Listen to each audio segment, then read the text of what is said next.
ध्यानम्। ॐ विद्युत्तामसमप्रभां मृगपतिस्कन्धस्थितां भीषणां कन्याभिकरबालखेटविलसद्धस्ताभिलासेविताम् हस्तैः शक्रगदाशिखेटविशिखां सापं गुणं तर्जनीं बिभ्राणामनलात्मिकां शशिधरां दुर्गां त्रिनेत्रां भजे। ॐ नमश्चण्डिकायै। ॐ देव्योवाच एभिस्तवैस्तमां नित्यं स्तुष्यन्ते यः समाहितः तस्याहं सकलां बाधां नाशयिष्याम्य संशयां मधुकैटवनाशं च महिषासुरघातनां कीर्तयिष्यन्ति ये तद्वद्बलं शुम्भनिशुम्भयोः अष्टम्यां च चतुर्दश्यां नवम्यां चैकचेतसः श्रोष्यन्ति चैव ये भक्त्या मम माहात्म्यमुत्तमां न तेषां दुष्कृतं किञ्चित् दुष्कृतोत्थानचापदः भविष्यति न दारिद्र्यं न चैवेष्टवियोजनां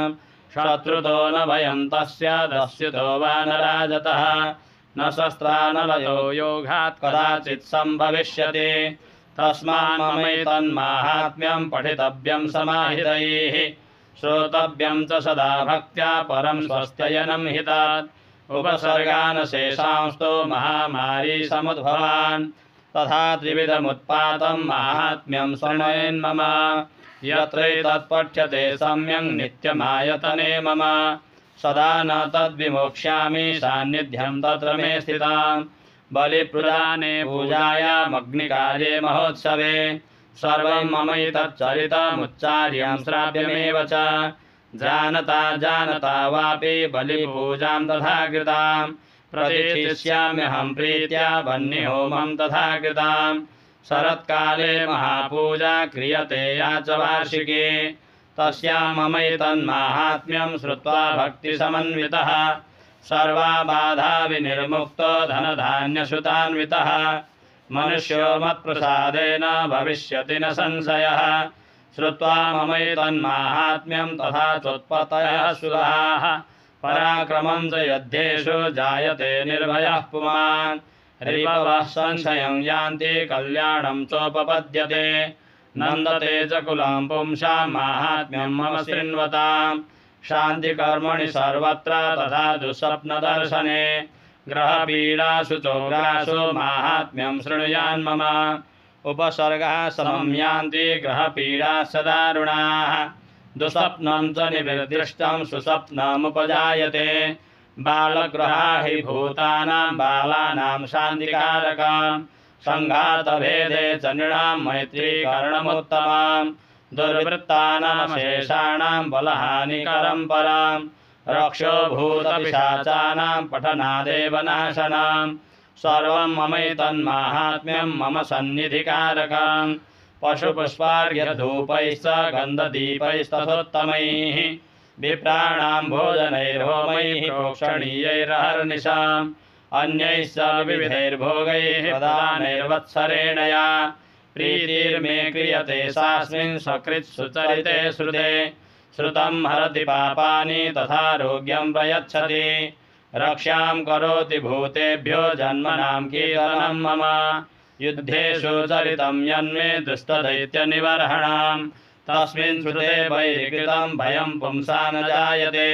युष्माभिस्तुतयो याश्च ब्रह्मर्षिभिः ब्रह्मणा च कृतास्तासु प्रयच्छन्ति शुभां मतिम् अरण्ये प्रान्तरे वापि दावाग्निपरिवारितः दस्युभिर्वावृतः शून्ये गृहीतो वापि शत्रुभिः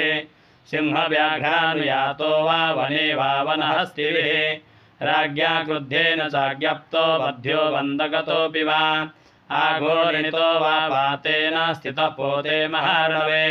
पतत्सु चापि शस्त्रेषु सङ्ग्रामे वृषदारुणे सर्वा बाधासु घोरासु वेदनाभ्यर्थितोऽपि वा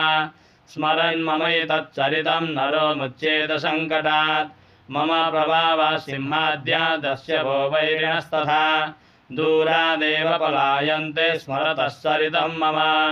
ऋषिरोवाच इत्युक्ता सा भगवती चण्डिका चण्डविक्रमा पश्यतामेव देवानां तत्रैवान्तरधीयत तेऽपि देवा निरातङ्काः स्वाधिकारान् यथा पुरा यज्ञभागभुजः सर्वे चक्रुर्विनिहतारयः दैत्याः स देव्या निहते शुम्भे देवरिपौ युधि जगद्विध्वंसिनि तस्मिन् महोग्रे तुलविक्रमे निशुम्भे च महावीर्ये शेषाः पातालमाययोः एवं भगवती देवी सा नित्यापि पुनः सम्भूय कुरुते भूप जगतः परिपालनम् तयेतन्मुह्यते विश्वं सैव विश्वं प्रसूयते सा याचिता च विज्ञानं तुष्टा रिद्धिं प्रयच्छति व्याप्तं तयैतत् सकलं ब्रह्माण्डं मनुजेश्वर महाकाल्या महाकाले महामारी स्वरूपया सैव काले महामारी सैव सृष्टिर्भवत्यजा स्थितिं करोति भूतानां सैव काले सनातनी भवकाले नृणां सैव लक्ष्मीर्वृद्धिप्रदा गृहे सैवाभावे तथा लक्ष्मीर्विनाशायोपजायते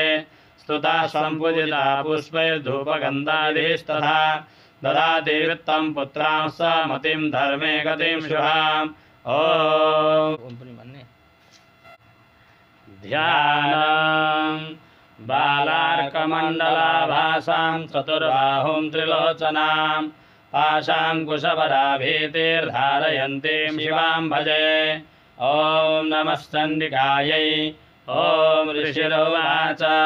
एतत्ते कथितं भूप देवी माहात्म्यमुत्तमम् एवं प्रभावा सा देवी ययेदं धार्यते जगत् विद्या तथैव क्रियते भगवद्विष्णुमायया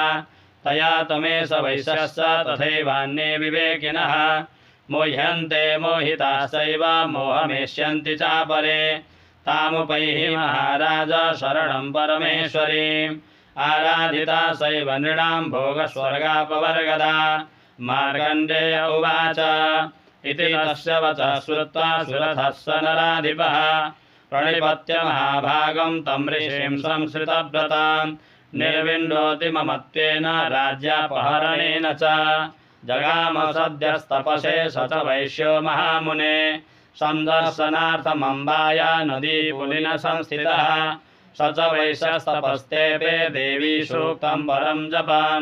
तौ तस्मिन् पुलिने देव्याः कृत्वा मूर्तिमहीमहीम् अर्हणां च क्रतुस्तस्याः पुष्पधूपाग्नितर्पणैः निराहारौ यथाहारौ तन्मनस्कौ समाहितौ ददतुस्तौ बलिं चैव निजगात्रा सृगुक्षिताम् एवं समाराधयतो स्त्रिभिर्वर्षैर्यतात्मनोः परितुष्टा जगद्धात्री प्रत्यक्षं प्राह चण्डिका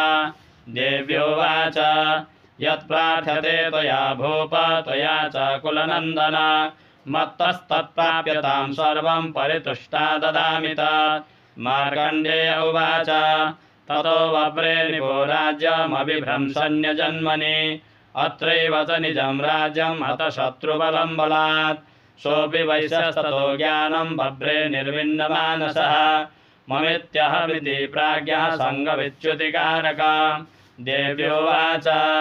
स्वल्पैरहोभिर्निपदे स्वं राज्यं प्राप्स्यते भवान् अथवा रिपो न स्खलितं तव तत्र भविष्यति मृतश्च भूयः सम्प्राप्य जन्मदेवाद्विश्वतः सावर्णिको नाम मनुर्भवान् भुवि भविष्यति वैश्यवर्यतया यश्च वरो मस्तो विवाञ्छितः तं प्रयच्छामि संसिद्ध्यै तव ज्ञानं भविष्यति मार्कण्डेय उवाच इति दत्त्वा तयोर्देवी यथाभिलषितं वरं बभूवान्तरिता सद्यो भक्त्या ताभ्यामविष्टुता एवं देव्या वरं लब्ध्वा सुरथः क्षत्रियर्षभः सूर्याज्जन्म समासाद्य सावर्णिर्भविता मनुः एवं देव्या वरं लब्ध्वा सुरथः क्षत्रियर्षभः सूर्याज्जन्म समासाद्य सावर्णिर्भविता मनुः क्लीं ॐ जगदम्बार्पणमस्तु।